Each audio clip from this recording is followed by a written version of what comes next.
Olá, boa noite a todas e a todos que já estão aqui com a gente ao vivo, acompanhando mais um bate-papo. Sejam bem-vindos e bem-vindas ao Pílulas Teológicas. Hugo, você tem uma novidade aí pra gente? Conta aí. Oi, gente, muito boa noite. Alguns já perceberam a novidade, não é, Marcela? O canal Não é Heresia está transmitindo pílulas teológicas. Que beleza, hein? Então, Que maravilha! quero agradecer demais ao Carlos, parceiro do canal Não é Heresia. Nós estamos hoje fazendo transmissão simultânea, então, e muito provavelmente os próximos programas todos faremos novamente.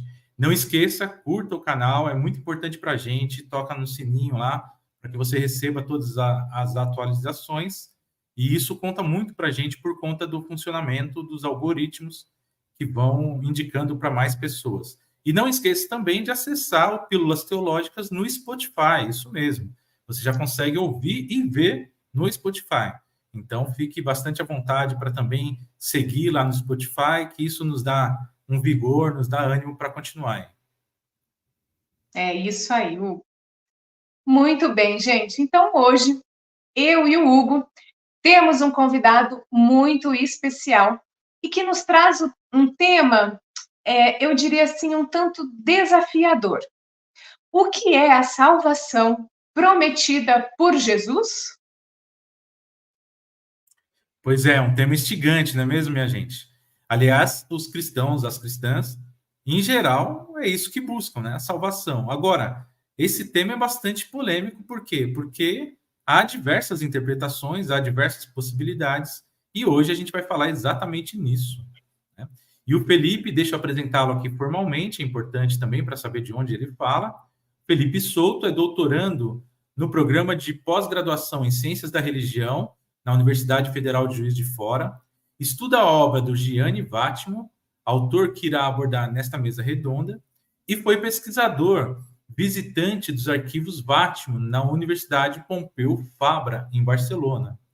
É mestre em Ciências da Religião pela PUC Campinas, onde eu tive a honra de ser seu professor na graduação, bacharelado em Filosofia, e possui ainda especialização em Metafísica e Epistemologia pela UFCA e é pesquisador, junto a mim e a Marcela, no NERES, Núcleo de Estudos de Religião e Sociedade. Felipe, muito obrigado pelo seu aceite. Espero que você goste de estar aqui com a gente no programa e que esse programa seja ainda mais legal. A Marcela. Exatamente, Felipe. Nós agradecemos muito e temos a honra de tê-lo aqui, né, Hugo, no nosso bate-papo, do nosso Pílulas, e tenho certeza que vai ser uma contribuição incrível. Então vamos começar. Felipe, refletindo a pergunta que você mandou para a gente, né, nos sugeriu que também é o tema da nossa conversa hoje, o que é a salvação prometida por Jesus. Me parece que a gente divide essa pergunta, ou melhor, a gente reduz a essa pergunta até a palavra salvação. Só fica esse, o que é a salvação? O prometido por Jesus, a gente acaba esquecendo, a gente acaba silenciando, porque é muito comprometedora, não é? E implicaria em a gente colocar em prática o que Jesus nos pediu. Como, por exemplo, dar comida a quem tem fome, vestir quem está nu, visitar quem está preso, cuidar dos doentes, enfim. Então, a gente parece que assim, tira o Jesus, estou falando da pergunta, a gente tira o Jesus fora da jogada, elimina essa relação de comunidade, né? Eu e o irmão, eu e o próximo, e coloca somente o eu sozinho, eu e Deus, e basta, né? Fica uma coisa muito no pessoal, individualista.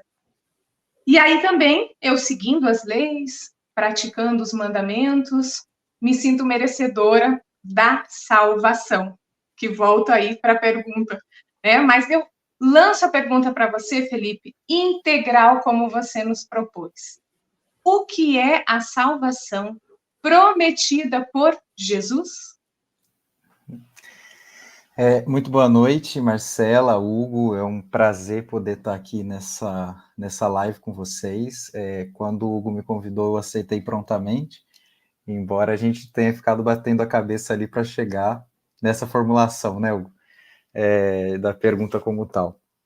E eu, antes de responder a isso, Marcela, eu queria falar duas coisas. A primeira é que eu falo de um lugar, e vocês podem perceber aqui pela minha formação, que é a filosofia. Então, eu não estou interessado, e aqui entendam isso muito bem, em fazer teologia, né? Assim, a minha ideia não é teologizar essa live, pelo contrário, é filosofar ela. E por que eu falo isso? Porque quando eu penso, para a gente chegar nessa resposta sobre a salvação, quando eu penso em Deus, eu quero tentar entender Deus desde um ponto de vista filosófico. Isso é muito importante porque quando a gente se pergunta pela existência de Deus, por exemplo, a gente não está falando de um problema teológico, a gente está falando primariamente de um problema que é filosófico.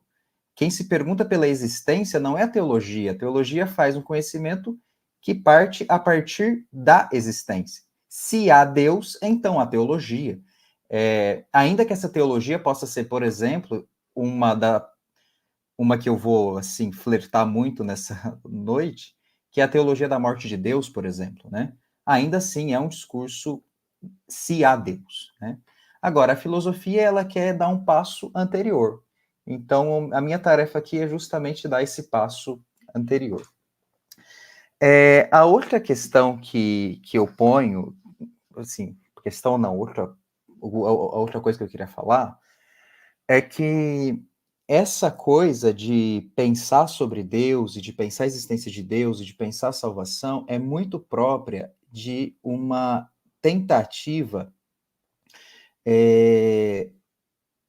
de uma reflexão que quer sair de uma caixinha de teologia, de uma caixinha de igreja, e, portanto, pensar justamente para além daquilo que a gente geralmente é catequizado, né? E aí eu queria colocar isso de uma forma bastante prática, que uma das pessoas que mais me ajudou aí a descatequizar para catequizar de novo é justamente o professor Hugo, porque a gente, além de ter uma relação de professor, ele foi meu professor ali na graduação, como já disse, na PUC, a gente também se tornou amigo e ele sempre me trouxe aí para esse lado do pensamento e de poder discutir e dialogar tantos outros temas. E a afinidade com o pensamento cristão sempre foi algo em comum que nós temos, né? Então, a quem eu também agradeço muito o convite mais uma vez, né? E aí, quando eu falo sobre pensar em qualquer assunto, a primeira coisa que me vem na cabeça é uma frase que eu li lá na graduação, enquanto eu fazia meu TCC de filosofia, e ela nunca mais saiu da minha cabeça. Eu acho que essa é a frase que marca o meu itinerário e a minha decisão pelo mundo acadêmico também, que é uma frase da Hannah Arendt. Ela diz assim: pensar é perigoso, mas não pensar é mais perigoso ainda. Quer dizer, se a gente está buscando alguma salvação aqui, é uma salvação que vem por meio de um pensamento e salvar-se, sobretudo, de um perigo que o próprio pensamento pode sucumbir às nossas interpretações. Então, de saída, o que eu tenho para dizer, e já partindo agora sim para responder a sua pergunta, e desculpa tanto devaneio, é que o pensamento filosófico aqui, ele quer contribuir para a nossa reflexão sobre o que significa salvação. Mas para a gente chegar até um resultado de salvação filosófica, que é a síntese do que eu vou dizer nessa noite, a gente precisa tentar entender um pouco da onde parte essa questão e por que ela é importante para a gente. Então, quando eu falava logo ali no comecinho de que eu estou falando desde um lugar da filosofia e eu quero pensar a filosofia como aquela que coloca o problema de Deus, é porque eu quero manter Deus como problema. Eu não quero trazer Deus como uma resposta de nada. Se eu quisesse colocar Deus como resposta e partir para o teísmo, eu começaria a fazer teologia. Mas a filosofia é aquela que mantém Deus como problema e entende Deus como problema. Isso eu não estou querendo dizer de uma forma simplista que assim, Deus é o problema da minha vida, Deus é o problema do mundo e etc. Não. Pensar Deus como problema é pensar Deus como uma questão, como algo que a todo momento a gente precisa discutir e colocar nessa live, por exemplo, como um espaço aberto para esse tipo de debate, né? Então, pensar Deus na atualidade é uma tarefa constante. Mas por que pensar Deus? Deus já não está pensado, assim? A gente já não definiu o que é Deus? A igreja já não diz o que é Deus? As teologias tradicionais já não dizem o que é Deus? Tá bom, mas cá entre nós, o Hugo não reza para o Deus de Tomás de Aquino. Eu não rezo. A Marcela também acho que não. Quer dizer, essa ideia de um Deus tradicional que o cristianismo nos ensina, que é aquele muito aristotélica, essa ideia, né, de que Deus ele é criador e primeiro, na filosofia a gente usa essa ideia, né, de primeiro motor, ele é aquilo que há de primeiro como um ente, como algo, e a partir disso tudo vem, tudo é criado depois dele. Isso é muito mais aristotélico do que judaico-cristão. Se a gente busca na literatura judaico-cristã, no próprio desenvolvimento do povo hebreu, e depois naquilo que a gente aprende com a encarnação de Jesus Cristo, a gente não vê esse tipo de Deus primeiro motor. Quer dizer, em que medida, em que ponto da história a gente levou Deus para outro lugar e tirou ele da nossa história? Então, colocar o pensamento para pensar Deus, isso é redundante, pôr o pensamento para pensar Deus, é justamente fazer essa tarefa de resgatar Deus de algum lugar que ele nunca deveria ter ido. E que lugar foi esse? O lugar da identificação, desculpem-me aqui o meu jargão filosófico, mas da identificação com um ente, com algo, que é propriamente o que a metafísica tradicional fez. E aqui eu fecho a minha fala, não respondendo a Marcela, mas eu prometo responder até o final dessa noite. De que, então, a nossa tarefa aqui é ajudar também a teologia a partir de uma filosofia que reative Deus, né? E aí eu me lembro que talvez os místicos cristãos, por exemplo, já tinham entendido isso, em alguma medida, né? A gente tem uma frase que eu gosto muito do Mestre Eckhart, que eu acho que sintetiza todo esse ensinamento. Ele diz que eu rogo a Deus para que me livre de Deus. Eu rogo a Deus para que me salve de Deus. Eckhart está falando isso no período medieval, se não me engano, ali século XIII, mais ou menos, não tenho a precisão agora. Mas, assim, há ali já uma tendência a um pensamento de que alguma coisa não estava no seu lugar. E a mística, eu acho que já conseguia descobrir isso. Poxa, que legal, Felipe. É interessantíssima essa perspectiva, né? Porque ela também, apesar de você não ter pretensão teológica alguma, e nesse momento você não fala desde a ciência da religião também, você está falando de um lugar filosófico, onde ficou muito claro. No entanto, ele dá uma base filosófica para o pensamento teológico e da ciência da religião, né? Sim. Isso é importantíssimo, porque se a gente pega o estudo da história da revelação como um todo, né? Se a gente pega a teologia como um todo, a gente pode falar o que quiser da Idade Média, menos que a teologia da Idade Média não tem uma base filosófica, né? Porque a filosofia ali é muito forte, né? Muito forte. Se a gente pega a filosofia fora da igreja da época, né? A pouca que a gente pode encontrar na Europa ali, sobretudo na primeira Idade Média, a gente vê a filosofia muito fortemente na base, né? E hoje, né, muita gente fala, inclusive, que é necessário que a filosofia volte a ser base teológica, porque a teologia se empobreceu pela falta da filosofia, né? E também a ciência da religião, né? Então, acho que isso é muito legal, assim, a gente falar mais sobre isso, né? As possíveis relações entre teologia e filosofia, ciência da religião e filosofia, justamente para que a gente consiga fazer uma teologia, uma filosofia mais maduras, né? Mas não é sobre isso que eu queria falar. Eu falei um pouquinho da história da revelação, né? E a gente que estuda igreja, que estuda a religião, essas coisas, e especialmente o cristianismo, a gente estuda a história da revelação. E muitas vezes chamado também a história da salvação, né? E aí a minha pergunta vai nesse sentido, né? Quais são já entrando no tema da salvação, né? Quais são possíveis relações entre salvação, né, que é também escatologia, né? Quer dizer, o fato de ser salvo é uma escatologia, se você puder comentar isso também, mas também as possíveis relações aí entre salvação e revelação, né? Como que isso caminha junto, assim, ou não caminha junto? Aham. Legal, Hugo. Obrigado pela sua pergunta. Inclusive, a gente aprende bastante, né, quando a gente faz filosofia em instituições católicas, que foi o meu caso, de que a filosofia ela teve uma tendência, e pode ter ainda, de ser escrava da teologia. E assim, essa terminação de filosofia como escrava da teologia, acho que aponta um pouco para esse lugar que o Hugo quis colocar, de como que a filosofia ela esteve a serviço da teologia durante o período medieval, e que é verdade, assim, infelizmente ela deixou de ajudar a teologia, desculpa. Agora, isso não quer dizer que ela precise voltar a ser escrava, né? Ela pode ser agora uma amiga, assim, alguém que auxilia a pensar, e acho que esse é um pouco do meu trabalho aqui também, ajudar por essas bases, né? Mas, bom, vamos lá, você pergunta sobre salvação, que é a escatologia, né, e revelação. Então, aqui eu queria introduzir para vocês a ideia do principal filósofo que eu estudo, que é o Vattimo. O Vattimo, ele é um filósofo italiano que faleceu já em setembro do ano passado, então está próximo aí de completar um ano, e que ele deixou uma produção filosófica bastante interessante para a gente pensar cristianismo, porque ele repensa a ideia de cristianismo para além da institucionalidade.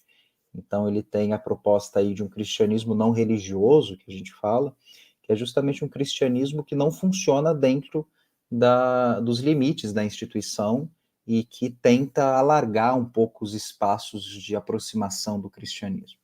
Claro que isso tudo tem seus limites, né? Mas a proposta dele é tentar olhar sempre para um sentido mais histórico do cristianismo.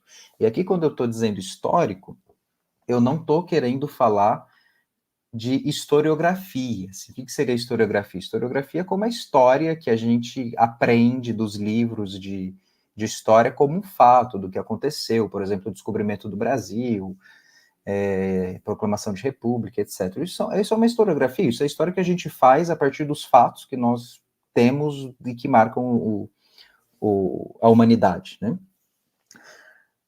Quando eu falo de retornar o cristianismo ao sentido histórico, eu estou querendo dizer que é retornar o cristianismo para a história na qual nós pertencemos. Eu sou história, nós somos história, e fazemos história cotidianamente, e estamos fazendo agora, inclusive. Por quê? Porque a história aqui está relacionada a um conceito ainda mais importante, que é o conceito de tempo. Nós somos tempo, nós somos temporalidade, nós vivemos no tempo. E à medida em que nós vivemos numa temporalidade, nós somos presentes nela. Essa daqui é a minha presença aqui e agora, neste momento. O problema que isso o Nietzsche até já havia dito, né, ele tem aquela ideia de doença da história, né, doença historiográfica, é tornar o tempo presente como um fato objetivo para todos os outros que virão do futuro. Então, é transformar um evento passado em algo que é presente o tempo todo. A filosofia consegue fazer isso muito bem, né? Porque quando a gente tem ali ideias, por exemplo, de ente, de Deus, de razão, tudo isso são coisas que a gente fala que foram objetificadas, né? Quer dizer, que se tornaram presença constante, mas veja só, uma cultura em um determinado local do mundo que entendeu X como X e disse que X vai ser X para todo o resto daqueles que virão, né? O que eu quero dizer com isso é que Deus caiu nesse problema. Quando a gente tem o encontro, sobretudo, do pensamento cristão, judaico-cristão, né, com o pensamento, com a filosofia grega, há uma evolução bastante importante, é verdade, e que se não fosse ela, a gente não estaria aqui falando hoje sobre Deus, sobre nada, e talvez nem sobre as bases da civilização como a gente conhece, mas também é verdade que muitos resquícios desses encontros a gente vive, se depara e precisa lidar com eles até hoje. Um desses resquícios, que não é bem um resquício, na verdade é uma marca bastante presente, é a identificação de Deus, como eu falava já lá no início, como esse primeiro motor, assim, esse Deus como algo fixo. Por quê? Porque se havia uma compreensão de que os gregos, hein? Os gregos tinham essa compreensão de que haveria um primeiro motor imóvel do qual todas as outras coisas dependem, chamavam esse primeiro motor de um ser e identificavam esse ser com aquilo que eles chamam de ente primeiro. Isso eu não vou entrar aqui, claro que não, mas para quem quiser se aprofundar, pode procurar por ontoteologia, e aí a gente vai entender que ali existem bifurcações entre metafísica e teologia. Isso é um problema que nasce com Aristóteles, com o conceito de physis e etc. Enfim, não vou entrar nisso aqui, mas ali está a gênese do que a gente vem... Se não fosse esses problemas aristotélicos, a gente não estaria aqui também falando sobre isso, né? Então, ali está a gênese da onde o problema vem. Pois, depois a gente tem o avanço do pensamento cristão que faz essas identificações, então, de Deus com esse ente primeiro, isso eu já disse, e retira a compreensão de uma historiografia de Deus, de uma temporalidade de Deus. E o que passa, então, a ser compreendido? Passa a ser compreendido de que aquele Deus que os filósofos construíram como presença, como algo fixo, pronto, forte, peremptório, enfim, use o termo que achar melhor aqui, ele vai ser eternamente assim. Deus é Deus eternamente. Ele nunca muda, ele não é mutável, ele não pode ser passível de mudança. Mas isso vai um pouco contrária, se a gente der uma pensadinha um pouco, à própria lógica da encarnação. E aí eu chego no núcleo que eu acho que é o núcleo da pergunta que o Hugo colocou. Quer dizer, a encarnação de Jesus Cristo como kenosis, e aqui Paulo é bastante feliz com essa utilização dessa palavra na carta aos Filipenses, porque a kenosis significa no grego esvaziamento. E Paulo diz, ele se esvaziou de todas as suas categorias de Deus, de sua divindade. Se Jesus, que é Deus, se esvazia de Deus, quer dizer, ele se torna, isso nas palavras do Vatican, ele vai se tornar, então, fraco. Deus se enfraquece. Esse enfraquecimento de Deus é a saída dessa metafísica, é a saída dessa identificação de Deus como ente primeiro, fixo, forte, imutável. E para onde vai Deus agora? Retorna para a história, retorna para o tempo. Deus pode ser repensado. Volto aqui no que eu falava com o mestre Eckhart, que rogo a Deus que me livre de Deus, é a realização do que o Eckhart pediu. Quer dizer, é a libertação de Deus de Deus. Tem um filósofo e teólogo muito conhecido no Brasil e muito importante para a gente e para o mundo inteiro, na verdade, porque ele é conhecido mundialmente, que é o Rubem Alves.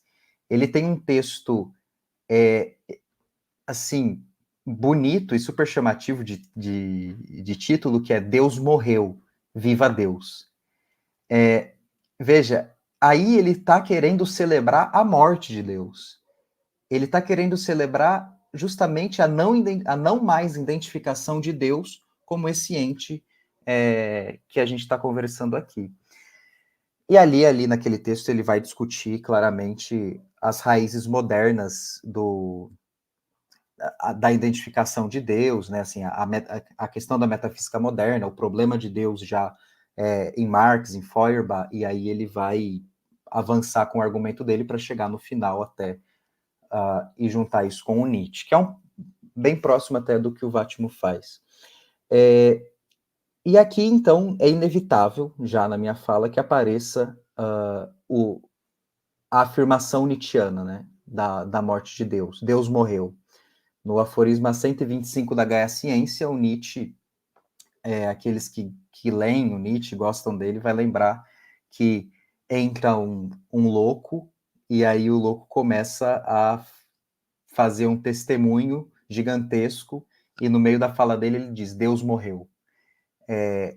Ali Nietzsche não está dizendo, olha, eu cheguei numa conclusão lógica aqui e Deus morreu. Tampouco Nietzsche está querendo fazer uma argumentação filosófica tão elaborada. Ele quer fazer simplesmente um anúncio. E tomar isso como anúncio já basta.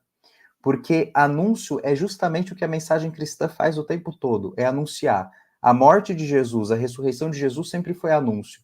A única coisa que o Nietzsche estava querendo dizer é fazer mais um anúncio, é olhar para a realidade com a quebra de valores que a Europa estava passando e também a diversidade cultural que estava sendo integrada ali, até mesmo pelo avanço, né, da própria ciência e pelo avanço da antropologia. Então, vamos dizer assim, o conflito de outras culturas que a Europa conseguia receber, também isso ajudou o Nietzsche a perceber, poxa, não tem ponto fixo, não tem ponto de verdade, não tem estabilidade do pensamento. O pensamento ele é mudável, ele é mutável. E Deus assim também ele não tem um ponto fixo num X específico. Mas é claro que o Nietzsche não está pensando aqui em Deus especificamente. Nietzsche está pensando na moral, Nietzsche está pensando na verdade, Nietzsche está pensando no estabelecimento de regras. Né? Deus aqui é um nome para isso que a gente fala como metafísica de uma maneira mais formal em filosofia. Né? Quer dizer, a morte de Deus não é Deus, é a morte de um sistema metafísico. E aí, quando esse sistema morre, quem aparece?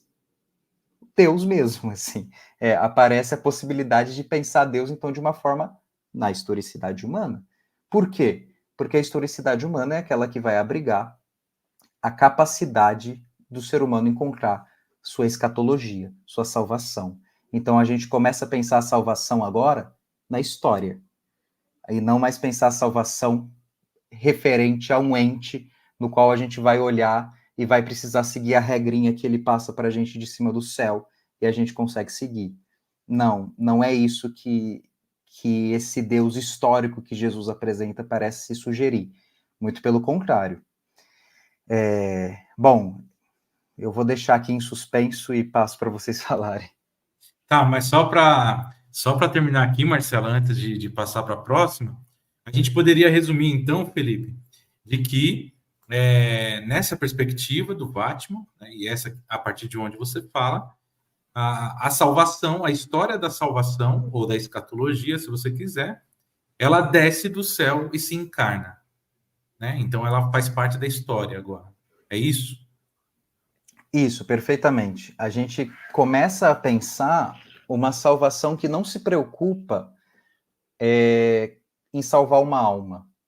E veja, aqui o Vatimo não responde isso porque ele não se preocupa em pensar sobre uma vida futura. Ele realmente diz, não, se existir qualquer vida futura, eu prefiro que ela seja feliz com o meu gato, e eu e ele já tá bem. Assim, quer dizer, ele realmente não tem uma necessidade de pensar sobre isso. Não porque ele não acredite, mas é porque ele diz, eu não tenho condições de falar disso. Isso não é um problema que o meu pensamento aborda. Né? Então, ele se diz muito pelo contrário, eu prefiro pensar uma salvação que está começando aqui. Uma salvação que começa pela libertação da violência, uma libertação que começa a libertar discursos de ódio, uma libertação que começa a libertar as pessoas da fome. Isso é a salvação de Deus que de fato vai proliferar. Né? Então, o Vatimo vai levar a coisa mais para um lado político também.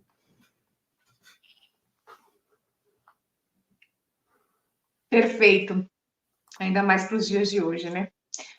Felipe, é possível uma ética sem Deus? Pois é, essa pergunta é ótima para esse momento, porque, veja você... Isso, porque a gente está falando de uma moral cristã, né? A moral que Uhum. salva, não é isso? Mas agora Exatamente. a gente pula para a ética. A ética. Exatamente. Se a gente tem, no pensamento tradicional, uma moralidade que condiciona o agir humano, e esse agir humano, isso a igreja escreve lá, se eu não me engano, eu ia chutar um documento aqui, mas melhor não, né? Mas, assim, os documentos conciliares, eles já colocam isso de uma maneira bastante presente. Se eu não me engano, é Dignitatis Humanae mesmo. E ali você já pode ver bem claramente, assim, a vocação do ser humano é a salvação. E em que medida que essa vocação é realizada? À medida que o ser humano se assemelha ao seu Criador. E como se assemelha ao seu Criador? No respeito à moralidade que o Criador dá. Ótimo, essa explicação eu acho que é religiosamente perfeita. Mas se a gente avança aí para isso que a gente está pensando, de uma saída até mesmo da ideia de Deus Criador, o Vattimo escreve uma frase que é bastante... É um anúncio também, né, um pouco eloquente. Ele fala, a gente precisa lançar fora o Deus Criador, quer dizer, a gente precisa repensar Deus, isso que eu estou falando aqui há tanto tempo, e aí a gente tem uma redescoberta da ética, porque é uma ética que agora não vai mais ter um fundamento. E isso é bastante importante, a gente precisa ter, na perspectiva do Vattimo, uma relativização da ética. Isso não significa que a ética é relativa. A gente tem uma sociedade aqui, a depender de cada pessoa, a gente aplica determinada conduta e lei. Não, não é isso. Mas a ética, ela precisa funcionar e se regular de acordo com cada espaço social e com cada espaço em que há pessoas e comunidades vivendo e falando e construindo seus valores. Quer dizer, os valores, eles são criados pelo ser humano. Nós criamos valores. Toda a ética que existe é ética humana. Não existe ética sem criação humana, né, nesse sentido. Então, se toda a ética que existe é ética humana, todos os valores que nós criamos são valores humanos. E respeitar as limitações culturais de diferença entre povos é conseguir dar a relativização da ética. Quer dizer, aquilo que a gente consegue criar de valores no nosso contexto pode ser diferente de outros contextos. E está tudo bem, isso não é um problema. O problema é quando se impõe normas éticas como condutas generalizantes para todas as culturas, né? Que é um pouco de como o ensinamento eclesiástico em geral ele consegue funcionar. Então, assim, é possível pensar uma ética sem Deus? Sim, é possível, inclusive é necessário, porque daí a gente consegue suavizar a ética. E talvez Deus volte para o seu lugar, né? Talvez Deus consiga estar na onde há, de fato, por exemplo, sofrimento. Então, vamos pensar um pouquinho aqui, se a gente toma um pouco a perspectiva de uma teologia da libertação, que quer pensar Deus no sofrimento dos pobres, e pensar não só a teologia da libertação, quando perguntaram ao Bento XVI sobre Auschwitz, acho que vocês já ouviram sobre isso, né? E o que a resposta dele é muito próxima a isso. Ele fala, Deus estava sofrendo no campo de concentração em Auschwitz. Que é um pouco o que a teologia da libertação também coloca, Deus está sofrendo com os pobres. Deus é pobre. Quer dizer, é olhar para que Deus está na história humana sofrendo e a gente precisa chegar até esse Deus, escutar esse Deus. O próprio ensinamento, eu acho que de Jesus, quando ele fala, quando vocês derem a de comer a quem tem fome, de beber a quem tem sede, eu acho que aponta justamente nessa direção. Então, assim, pensar uma ética sem Deus, talvez seja pensar uma ética em direção a Deus, porque é ver Deus na humanidade, nas pessoas. Cara, isso é muito legal, assim, porque a gente pega o fundamento da ética, né? E aí é uma questão mais que me surgiu agora, assim, se você não quiser responder, ela fica à vontade, né? Mas, e só deixa eu tinha esquecido, gente, aqui no Pílulas a gente é bastante formal mesmo, tá? Eu tinha esquecido, você falou lá que teve aula comigo e tal, eu passei na sua vida, só você já estava pronto, né? Você que é não isso, ajudei imagina. E aí, então, aí eu lembrei das nossas aulas lá, acho que eu cheguei a trabalhar a ética com vocês. De fato, a fundamentação da ética é uma das grandes discussões éticas, né? E a ética necessariamente, pelo menos na maioria dos autores, ela se fundamentaria numa moral. E a moral, né, geralmente é metafísica. Né? A fonte da moral geralmente é metafísica, né? E aí com esse movimento que você nos traz, né, dessa encarnação na história de uma ética, né, sem Deus, né, no sentido de uma ética sem metafísica, é muito legal porque a própria vida pode começar a ser o fundamento da ética, né? A gente pode pensar então numa ética cujo fundamento é a vida em todas as suas dimensões, que seria um fundamento material para a ética. Se você quiser comentar isso daí, seria legal. Sem dúvida, Hugo, eu não posso concordar mais, assim. Inclusive, se a gente se pergunta, né, em que medida a vida funda alguma coisa, eu acho que aqui não tem como escapar de uma veia um pouco heideggeriana que eu tenho também a partir do Vattimo. Quer dizer, em que se fundam as coisas? Aonde as coisas estão fundadas? Qual é o fundamento das coisas? Porque se a gente perdeu Deus, a gente perdeu a moral, a gente perdeu um ente, isso daqui é uma reação de um niilista reativo, né? Quando o niilista reativo vê e fala, meu Deus, agora não tem mais chão, assim, acabou. Não tem saída, porque nada faz sentido mais. Aonde reencontrar sentido? Aonde reencontrar fundamento? Na própria vida. E aí o Heidegger vai colocar a questão da liberdade humana, né? A liberdade como é o fundamento abissal, né? Quer dizer, é o fundamento sem fundo, é o fundamento que não tem completude, que não tem ser, que não tem ente, que não tem Deus, porque é pura liberdade humana. Agostinho, de alguma forma, acho que já ensinava isso, né? Ama, faz o que queres, assim, é livre, é aberto,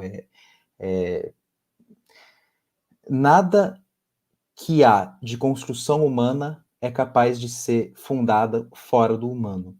E aqui está a correção do niilismo reativo, que vai para o niilismo criativo ou ativo,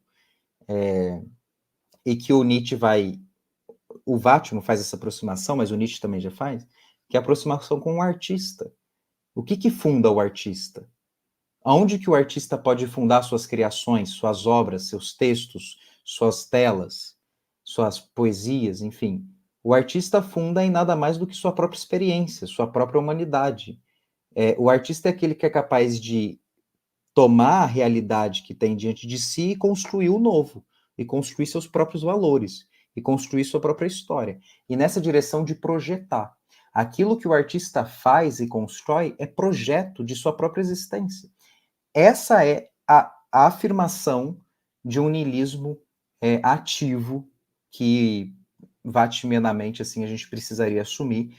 E aqui a gente pode também usar outro conceito nietzschiano para isso, que é o conceito de super-homem, né, de Übermensch, ou de ultra-homem, né, ultra-humano, que é justamente essa direção, é aquele que projeta em direção ao futuro. E aí, eu me lembro aqui, eu até queria ter falado isso antes, até para dar uma cristianizada maior,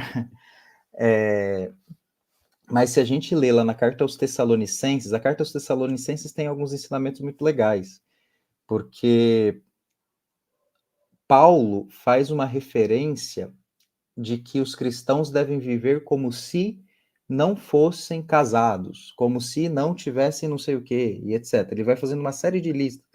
Vivem como se não. Quer dizer, viva a vida como se ela não fosse assim, como se ela fosse diferente. E aonde ele está fundamentando isso? Ele está fundamentando isso na perspectiva da parousia. O que é a parousia? A parousia, quando a gente toma no sentido mais clássico, é a segunda vinda do Cristo. Mas ali no Tessalonicenses, ela aparece como uma espera. A parousia como espera é aquela que coloca justamente o ser humano nesse lugar de como se. Quer dizer, a espera que olha para o passado, toma as dores do passado. O que é o passado? É o que já foi, e aponta para o futuro, como ainda não. Quer dizer, a parousia é aquela que fica no entre, já e ainda não. É a espera humana. E o Paulo vai dizer, essa espera, essa parousia, é a tribulação, é o sofrimento, é a existência, é a temporalidade, é a finitude. A gente tem tempo, a gente tem fim, a gente acaba. E é por causa disso que a gente precisa criar, dar sentido, projetar. Religião é isso, assim, é projetar para fora, é criação, é ficção, no final das contas. Então, essa posição de uma ética aqui, oposição de um Deus, oposição de qualquer coisa que a gente tente criar, é sempre projeção humana para esse ainda não, né? Até mesmo como um lugar de utopia, sabe? Como a possibilidade sempre constante, sempre aberta. O Paulo mostrava isso ali para os cristãos, quer dizer, e por que isso é importante? Porque o cristão já vive salvo. Aí eu respondo a pergunta, né, da nossa live. Qual que é a salvação? A salvação já aconteceu. Jesus Cristo já morreu e já ressuscitou. O fato já passou. Mas se a gente assumir isso como projeto de vida futura, então a gente constrói o sentido da vida a partir da significação dele. É porque ele ressuscitou que eu retomo na minha existência essa ressurreição com uma verdade, eu já estou ressuscitado, eu já estou salvo. E essa salvação já é uma realização constante. Assim. Não tem aonde mais procurar Deus. Deus já está aqui. Cara, que legal, muito bacana. Paulo de Tarso é muito explícito nisso, né? Quando ele fala sempre, né, para a liberdade que vocês foram salvos, né? Então, como pessoas livres, né? É bacana demais. Cara, tem uma pergunta aqui da Maria Mônica. Eu posso fazer, Marcela, antes? Quer fazer? Ela faz? Você então, vou projetar ela aqui. Você leia e o Felipe, se quiser, comenta. E ela está fazendo alguns comentários bem interessantes aqui. Ó. Então vamos lá, Maria Mônica.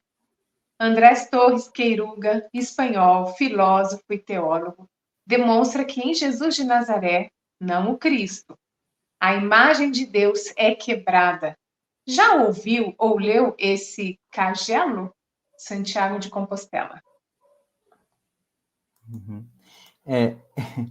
O professor Pali, né, Queiruga, eu já li, sim, algumas coisinhas dele, não fui muito a fundo, mas já tive a oportunidade de trocar uma ideia, assim, e aqui é uma anedota, né, pessoal, uma vez ele participou de um evento na PUC Campinas e eu estava na organização, e ele teve um problema de vídeo, e ele me ligou, assim, às 3 da tarde, assim, do nada, para resolver um problema para ele, e eu achei aquilo a coisa mais inusitada na minha vida até hoje, porque ele é uma pessoa, assim, uma sumidade, e eu só fui a pessoa certa na hora certa para receber aquela ligação. Ou melhor, a pessoa errada na hora certa. Mas não, assim, eu não fui muito atrás do pensamento específico dele, nunca tive essa entrada, mas eu sei que ele tem mesmo essas relações de repensar um pouco a imagem de Deus, né? Eu acho que a teologia espanhola me parece que vai bastante nessa direção, né? Tem, por exemplo, o Pagola, que eu acho que pega um pouco nessa direção.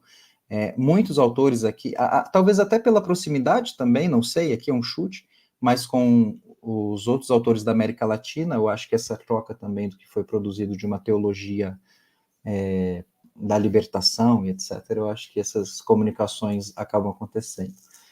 Agora, para completar isso, eu me lembro de uma leitura que eu fiz, e aqui é o pessoal do CEBI que está aqui, né?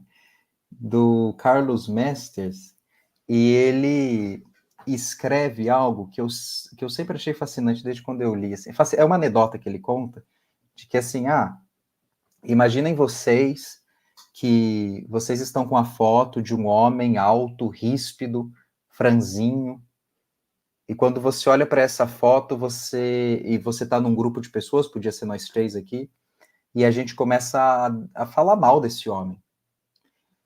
E aí depois chega uma outra pessoa e fala assim, olha, esse homem que vocês estão falando tanto mal é meu pai. E meu pai, na Segunda Guerra, salvou mais de 500 pessoas com as atitudes que ele teve lá, de liberação, etc. Enfim. E aí depois nós 3 podemos olhar para essa foto, olhar para o mesmo homem franzindo a cabeça, assim, e falar, caramba, esse homem, na verdade, mostra muita força, muita coragem e muita bondade. Quer dizer, a gente consegue mudar a nossa percepção das coisas a partir de relatos. E Jesus é isso, assim, Jesus, ele quebra a imagem de Deus justamente por isso. Ele vem comunicar um Deus que estava sendo contado de uma forma no Antigo Testamento, e ele vem contar diferente. Ele vem mostrar outra foto. É isso que o Carlos Mesters queria dizer ali. E aí eu acho que entra aqui com essa pergunta que ela fez também, dessa coisa quebrada de Deus, né? Excelente. Gostei muito quando você disse que pensar Deus é resgatar Deus de um lugar que ele não deveria estar. Uhum. Então, a partir disso, Deus é um projeto? Se ele é um projeto, aonde encontrá-lo? Sim, Deus é projeto justamente por causa dessa questão de que ele não está em lugar nenhum travado como o ente que originou alguma coisa. E tampouco ele está como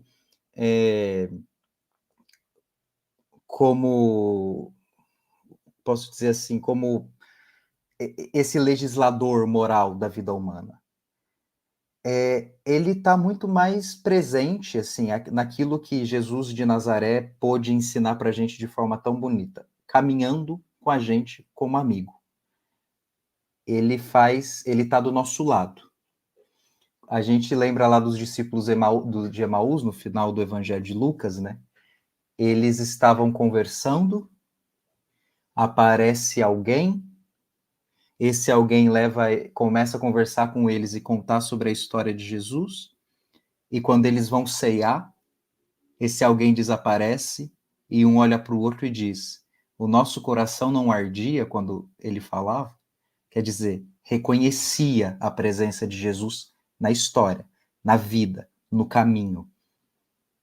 Um Deus que está fora da história não tem contato. Esse é um problema do Deus da metafísica. A metafísica grega não atinge a história humana.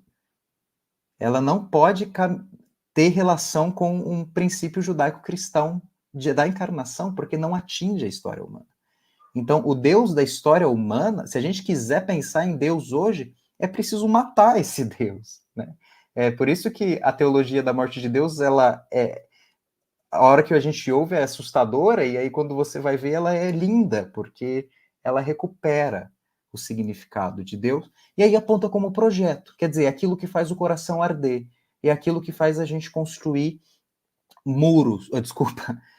construir pontes, não muros, é aquilo que faz a gente construir, pode ser muro também, né, dependendo do que precisa ser construído, é aquilo que faz a gente construir sentido de vida, é aquilo que faz a gente construir ética, construir religião, construir estética, enfim, aí que tá, Deus está justamente na projeção humana, na capacidade humana de criação de sentido. E aí a gente encontra ele na vida, na história, nas pessoas, aqui, quando a gente está falando dele também, nos nossos encontros de comunidade, a gente encontra ele na ajuda fraterna, né? Nas ajudas de caridade, por exemplo. Aí volto àquilo que eu falava lá no meio, né? Assim, quando perguntaram aonde estava Deus em Auschwitz, ele estava sofrendo no meio de Auschwitz. Né? Pô, que legal, Felipe. Muito bacana mesmo. E como você... Desculpa, pode falar, Marta. Não, só quando o Felipe fala, né, que Deus, até matar esse Deus, acho que é matar esse Deus tão distante da gente, não é, Felipe? Que está muito longe, que está muito num trono poderoso, reinando, e é trazê-lo para mais perto, né? Perto aqui, como você disse, ele está ao nosso lado, caminhando com a gente, está na dor, está no sofrimento, né? A gente pensa também nos nossos irmãos do Rio Grande do Sul, e tem muitas pessoas que perguntam, nossa, onde está Deus? Por que que permitiu tamanha, né, tragédia? Então, acho que é trazer Deus para perto de nós, né? Não deixar menos divino tirar tanto do seu divino e deixá-lo mais perto, mais humano, é isso? Perfeito.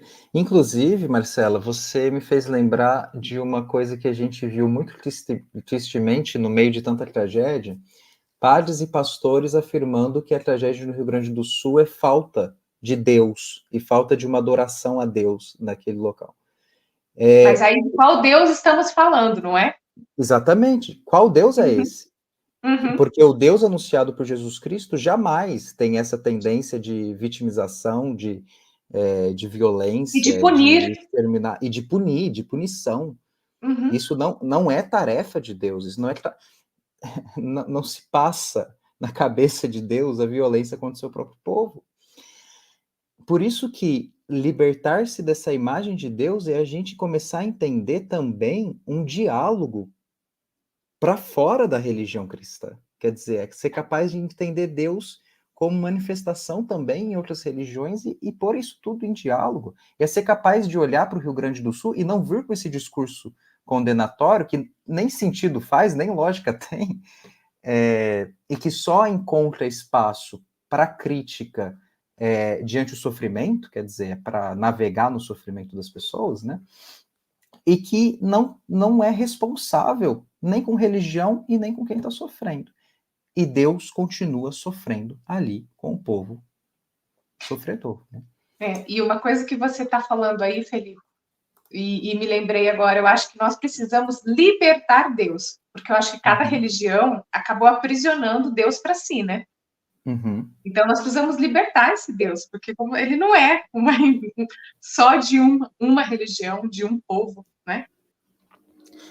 Isso é muito interessante, assim, porque quando a gente tenta pensar sobre as manifestações de Deus e quando a gente consegue libertar Deus da metafísica, a gente pode pensar nisso, assim, Deus consegue se manifestar, Deus pode se manifestar de tantas outras formas em tantos outros lugares. O Leonardo Boff tem um livro que eu acho que foi um dos primeiros que eu li dele, e eu acho que é bastante interessante. Tem algumas coisas ali que alguém pode ler e perceber como uma viagem, assim, mas que é o Evangelho do Cristo Cósmico. E esse livro é muito bonito porque ele tem a perspectiva de colocar a imagem de Deus como uma imagem, vamos dizer assim, plástica. Assim, no final do livro ele faz até uma oração, assim, eu rezo para Cristo para que Buda me atende, mas quando eu peço algo num templo budista, quem está me atendendo é o Krishna, e etc. Quer dizer, ele tenta colocar Deus como uma espécie de ser luminoso que permeia toda a realidade e que se manifesta. Isso na ciência da religião a gente estuda em outra perspectiva, é claro, mas que é a manifestação do sagrado, assim, o luminoso como aquele que se manifesta como o sentido da vida humana e como aquilo que quebra a linha do tempo corriqueira do humano e passa a despertar no humano um outro tempo, um outro espaço e em outro lugar de axiomático, né? Assim, um outro lugar de referência. Então, assim, religiões são sempre referências e deuses são também lugares dessas referências, né? Dessas referências acontecerem. Quer dizer, por que não? E aí, a teologizada da coisa, por que não essa referência não é uma única referência que se manifesta de diversas formas? O Aristóteles falava que o ser se diz de muitas maneiras, né? Será que Deus também não se diz de muitas maneiras? Talvez isso seja a única coisa que a gente possa aproveitar aristotelicamente nesse sentido, aí, pelo amor de Deus. Eu lembrei agora de um padre amigo meu que disse que os gregos já disseram tudo, não precisa dizer mais nada. Ele ouve você falando isso, tá louco. O Hildo tá por aí. O Hildo tá por aí. Boa noite, Hildo. Muito obrigado por sua presença. Aliás, quando nós falamos da necessidade de resgatar Paulo de Tarso, porque tem muita coisa nele muito boa, e justamente a questão da liberdade, né? Nós temos um episódio do Pílulas com o Hildo, que aqui está, o Hildo falando sobre Paulo de Tarso e as mulheres. É uma interpretação raríssima, porque geralmente interpretam Paulo de Tarso como extremamente machista e tal, e até misógino, já vi interpretação assim. Só que o Hildo nos dá uma outra referência, uma outra perspectiva muito interessante ali. Então, não deixem de assistir ou ouvir Pílulas Teológicas com o Hildo. Tá? Eu não lembro qual o número do episódio agora, mas está no nosso canal no YouTube e está no Spotify também. É o primeiro, Felipe, Hugo. é o primeiro? O Não, primeiro. primeiro deste ano. Não, do ano passado. Foi a nossa estreia com o Wildo. É mesmo, foi a Wildo, estreia. obrigado pela sua presença. O Hildo estreou o programa, é verdade. Isso. Olha, parece que foi ontem. Olha só. Nós vamos fazer 1 ano de programa já. Vamos fazer 1 ano, Caramba. isso. Estou lembrando aqui. Caramba, que maravilha. O seu episódio é o 10º. Olha que legal. Ó, que maravilha, que honra. Gente, vocês viram que no decorrer da live, da nossa conversa aqui, eu fui passando algumas coisas do canal Não é Heresia, mas o Carlos sequer pediu isso para mim. Ele deu o canal aqui para a gente e falou, ó, façam aí. E a gente quer agradecer novamente a solidariedade do Carlos, né, o carinho dele com o nosso programa, porque o Não é Heresia já é um canal que já está bastante consolidado, já há algum tempo entre nós, né? E ele abriu as portas totalmente para a gente, né? Então, não deixe de ajudar o canal. Eu estou passando aqui o Pix, o Apoia-se, né? Não deixe de ajudar o canal, porque você faz com que o Carlos esteja mais liberado para fazer mais coisas como esta.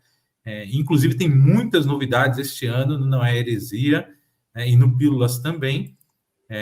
Não vou adiantar aqui nada, né? Senão o Carlos me mataria. São algumas surpresas aí muito boas, nesse sentido de trazer mais formação, de trazer mais pessoas para perto de nós e aumentar a nossa comunidade. Beleza? Tem um especial que eu passei por aqui, que eu quero divulgar agora, que é justamente o Encontro da Juventude. Cadê? Aqui. O 3º Encontro das Juventudes e Espiritualidades Libertadoras, que será dia 30/5 a dia 2/6 em Salvador, Bahia. Então, você quer mais informações, se inscrever, www.espiritualidadelibertadora.org.br. Legal? E, novamente, né, só divulgar aqui nosso YouTube, para quem são os heréticos aqui do Não é Heresia. O Carlos sempre começa os programas falando olá, hereges do meu coração, né? Então, já considero que todo mundo se considera herético no canal dele. Nosso canal Pílulas Teológicas, para quem é do Pílulas, nosso canal Não é Heresia. Então, apoie os 2 canais, entre nos 2, que nos ajuda muito aí. Felipe, para a gente ir encaminhando, então, estamos quase chegando a 1 hora de programa. Quero agradecer a cada uma que participou. Bastante gente entrou ali, nós tivemos alguns picos de bastante gente conectada. Então, muito obrigado a cada uma também. E aí, para a gente caminhar para o final, né, gostaria que você faça as suas considerações finais e comente algumas questões. E se você puder, né, dizer para a gente, assim, no direto, né, no ping-pong, o que é a salvação prometida por Jesus. Né? Pois bem, eu acho que a salvação prometida por Jesus é a nossa capacidade de trazer salvação para a vida humana. O que isso significa? É aliviar o sofrimento, ser capaz de diminuir a violência, não cometer racismo, não cometer xenofobia, não cometer homofobia. Quer dizer, a gente salva pessoas. Quando a gente salva pessoas de serem acometidas de violência, a gente está operando uma salvação na vida dessa pessoa. Imagine você o que é viver condenada por amarras ideológicas, religiosas e qualquer outra vertente que seja, e viver sob o fado de um peso de violência. Quando a gente descobre um Deus capaz de libertar-nos disso, então a gente consegue ser salvo. Aí, o grande exemplo disso é Jesus, na beira do poço, com a mulher samaritana que chega e ele diz, você teve 7 maridos, mas agora você encontra a salvação em mim. Quer dizer, aquilo que ela teve de sofrimento, com ele se extingue, e é na vida dela. Que lindo. Parece que você tem uma surpresa para gente, um poema, é isso, Felipe? Pois é, eu não podia deixar de não encerrar esqueci. esse momento, Quase E não eu tava deixe, esquecendo. e não deixe Aham. de divulgar o Congresso Batman também. Então, peraí. Deixa eu divulgar o congresso antes e termino bonito, tá? Legal. Então, aqueles que têm algum interesse no pensamento de Gianni Vattimo, aqui eu abordei ele de uma forma bastante geral, e fui mais influenciado por ele para falar do que propriamente desenvolvi assim, as teses dele. Mas a gente vai ter um evento muito importante nessa semana na Universidade Federal de Juiz de Fora, mas o evento é online. E é um evento que está denominado como Niilismo, Religião e Política, Gianni Vattimo e a Decolonialidade. No evento a gente vai ter a presença do professor Santiago Zabala, que é diretor dos arquivos Vattimo na Universidade Pompeu Fabra, em Barcelona. Então vai ser uma presença bastante importante, que dá bastante corpo ao evento. E a gente espera aqueles que puderem estar e prestigiar e gostarem desses assuntos de religião, política, em um pensamento que tenta sair aí da caixinha metafísica, para estar com a gente. O Hugo acho que vai deixar disponível aí o link para vocês. E aí eu quero terminar, então, com uma poesia do Carlos Drummond de Andrade. E aqui eu já aproveito essa minha poesia, a poesia do Carlos Drummond, para fazer a minha consideração final, né? Eu deixo a ele essa graça das considerações finais. E eu acho que casa muito bem com aquilo que a gente falava por aqui hoje. Ao sentir nos pássaros tanta liberdade e aéreo poder, imagina um pássaro superior a todos e tão invisível que seu vôo deixe sensação de sonho. Leveza e graça, o homem pensa ser Deus. No mais alto ramo, Deus está pousando, com uma garra apenas e fita o mundo.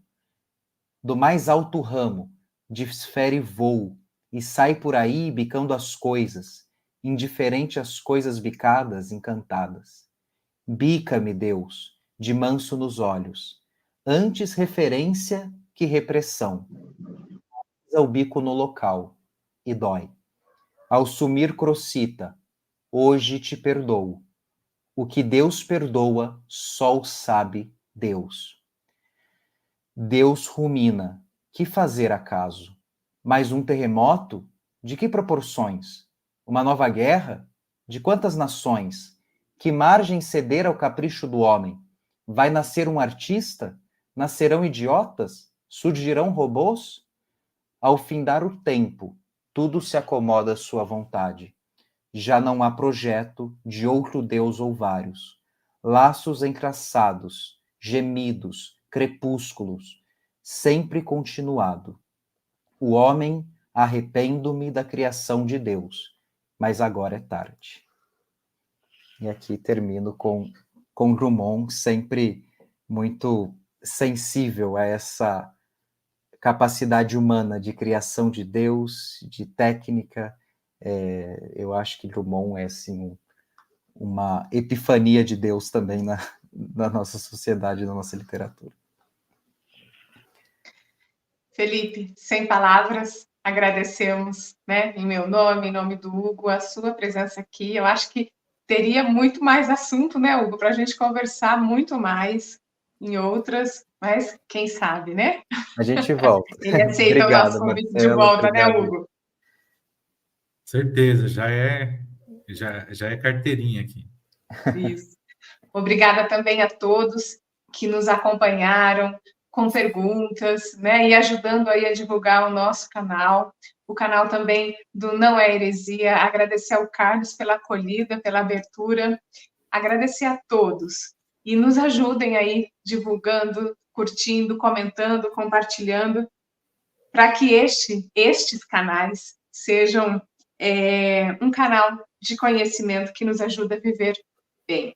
Então, eu também vou terminar hoje o nosso Pílulas, o nosso bate-papo aqui no Pílulas, com uma frase que um grande amigo meu, Padre Leomar, que a gente costuma chamar de Padre Léo, sempre diz ao final de suas homilias: um por todos, todos por um, todos por todos, o tempo todo.